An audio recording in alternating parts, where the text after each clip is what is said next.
In 1996, a British journalist named Helen Fielding wrote a novel called Bridget Jones's Diary about a young single woman living in London. The book became an international sensation, leading to a 2001 movie with Zellweger cast as Bridget.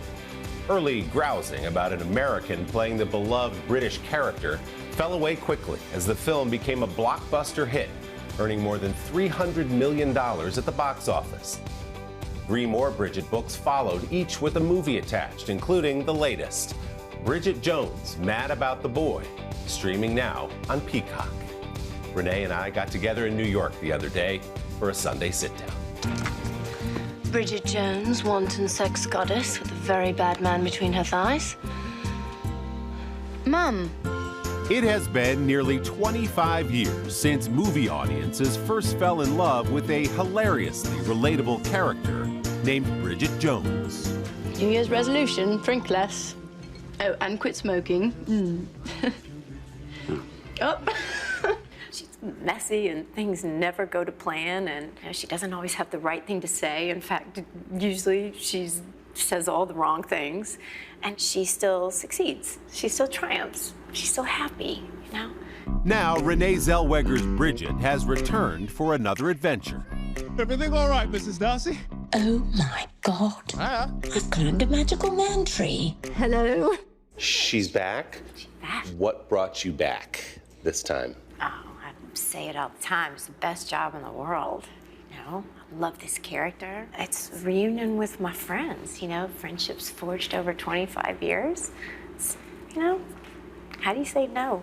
In Bridget Jones' Mad About the Boy, Bridget navigates dating life as a single mother of 2 after the sudden death of her husband, Mark Darcy.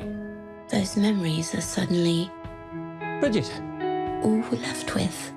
It's substantive in a different way. And maybe it's just because more hangs in the balance at this stage in life. I mean, who doesn't know by this point grief and loss and what it means to adapt and start over and evaluating who you are, because none of us are the same on the other side of the loss, and you don't want to be. It's all about, you know, community and the importance of the friendships that you've nurtured for years and years, and how they become part of your extended family, and, you know, parenthood and trying to nurture little humans without messing up.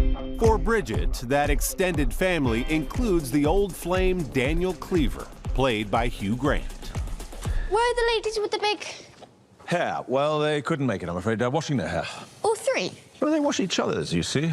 Even his character has evolved so much through the years for a guy who's been a rascal, is I think That's such a good word. Putting it mildly. I think that word is underused, and we need to bring it back. You know, as he's moved to this film now, he's got some vulnerability to him, but he's still at your side when you need him, and you for him. Isn't that sweet? I love the trajectory of their relationship because it's oftentimes the least likely characters who end up being your tried and trues at a certain stage, you know? And that rascal is now this dependable sweetheart in her life to some degree. The 55-year-old Zellweger was born and raised in Katy, Texas, just outside of Houston. She was an athlete and a cheerleader in a culture that was new and maybe a little strange to her mom and dad. Your parents are immigrants from Switzerland and Norway. So was it the true Friday Night Lights experience that we all think of?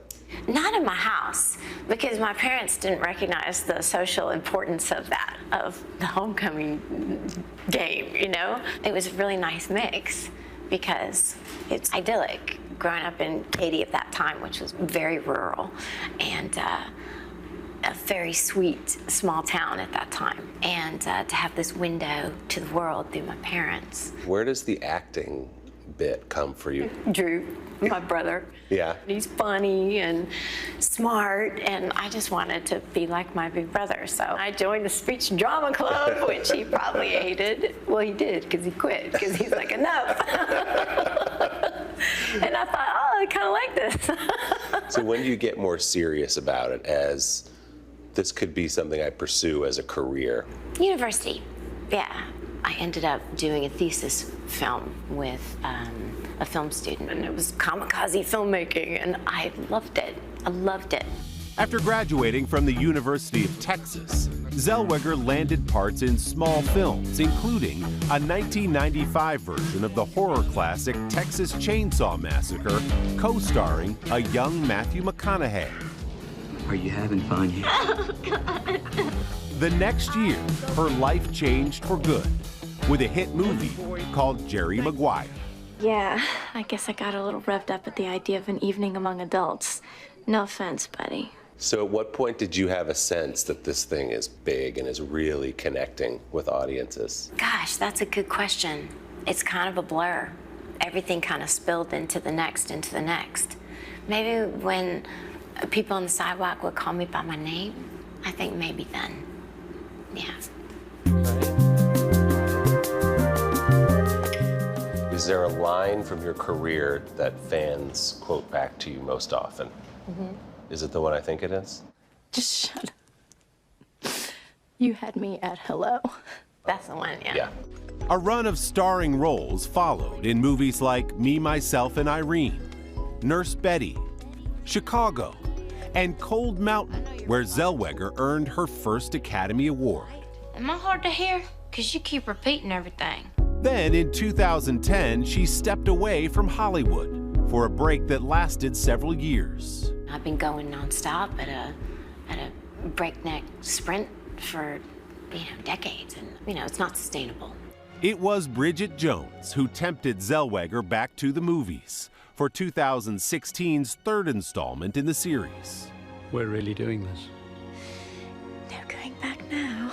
Now, with Mad About the Boy, Zellweger can sense the bittersweet end of a beloved character that has helped to define her career.